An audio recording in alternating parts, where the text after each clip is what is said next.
ഇംഗ്ലണ്ടുകാരന് യാത്ര ചെയ്യാൻ ബോട്ട് നിർമ്മിക്കുന്നത് കൊച്ചിക്കാരൻ മലയാളി.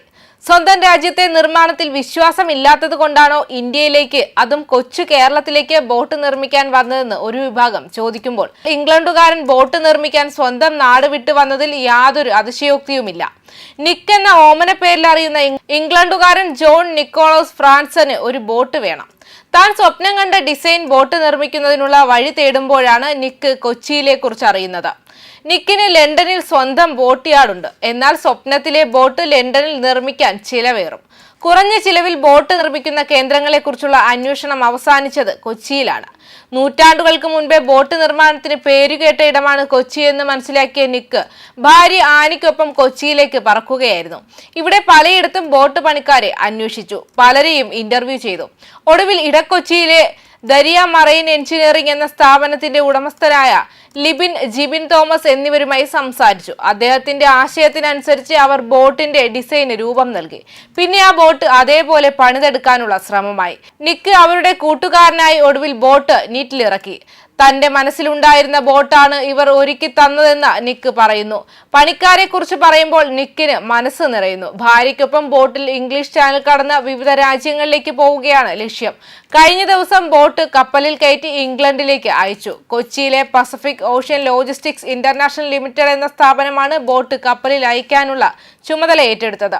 ദരിയ മറൈനിലെ മിടുക്കരായ തൊഴിലാളികൾ അതിനുള്ള ജോലികൾ തുടങ്ങി. 2 പേർക്ക് താമസിക്കാനുള്ള ആധുനിക സൗകര്യങ്ങൾ കൂടി ബോട്ടിൽ ഒരുക്കി. ബോട്ട് പണി നടക്കുന്ന സമയത്തൊക്കെ നിക്ക് കൊച്ചിയിൽ തങ്ങി. ഓരോ ചെറിയ കാര്യത്തിലും നിക്ക് ഇടപെടുകയും ചെയ്തു. 6 മാസം കൊണ്ടാണ് ബോട്ട് പൂർത്തിയാക്കിയത്.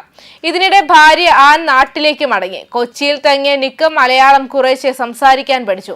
അറിയാവുന്ന മലയാളത്തിൽ ബോട്ട് പണിക്കാർക്ക് നിർദ്ദേശങ്ങളും നൽകി. കേരളത്തെ സംബന്ധിച്ചിടത്തോളം, അല്ലെങ്കിൽ ഓരോ മലയാളിയെയും സംബന്ധിച്ചിടത്തോളം ഇതെല്ലാം വാനോളം അഭിമാനം ഉയർത്തുന്ന കാര്യങ്ങളാണ്. ഒരു വിദേശി നാട്ടിലേക്ക് വന്നിട്ട് ഇവിടെയുള്ള പണിക്കാരെയും മറ്റും പ്രശംസിക്കുന്നത് കേൾക്കുമ്പോൾ അവരുടെ ആ ഒരു മികവാണ് ഉയർത്തിക്കാട്ടുന്നത്. അതേസമയം ബ്രിട്ടീഷ് നിർമ്മിതമായ ഒരു യുദ്ധവിമാനത്തിന് എത്ര പെട്ടെന്നാണ് കേടുവന്നത്? അതിന്റെ കേടുപാടുകൾ തീർക്കാത്തത് നിർമ്മാതാക്കൾക്ക് കഴിയുമോ എന്നും ചോദിക്കുന്നവരുണ്ട്. ബ്രിട്ടീഷ് യുദ്ധവിമാനമായ F-35Bയെ കൊണ്ടുപോകാൻ ബ്രിട്ടനിൽ നിന്നുള്ള സംഘം എത്തിയത് ഞായറാഴ്ചയാണ്. F-35Bയുടെ ചിറകുകൾ അഴിച്ചുമാറ്റിയ ശേഷം സൈനിക വിമാനത്തിൽ ബ്രിട്ടനിലേക്ക് കൊണ്ടുപോകാനായിരുന്നു തീരുമാനം. തിരുവനന്തപുരം ചാക്കയിലെ എയർ ഇന്ത്യ ഹാങ്ങറിൽ വിമാനം എത്തിച്ച് തകരാർ പരിഹരിക്കാനുള്ള ശ്രമവും നടന്നു. ഇതിനായി ഇന്ത്യൻ അധികൃതർ അനുമതി നൽകി കഴിഞ്ഞിരുന്നു. 20 ദിവസത്തോളമായി തിരുവനന്തപുരം വിമാനത്താവളത്തിൽ കുടുങ്ങിക്കിടക്കുന്ന ബ്രിട്ടീഷ് യുദ്ധവിമാനത്തിന്റെ തിരിച്ചുപോക്ക് സാധ്യമാവുകയാണ്.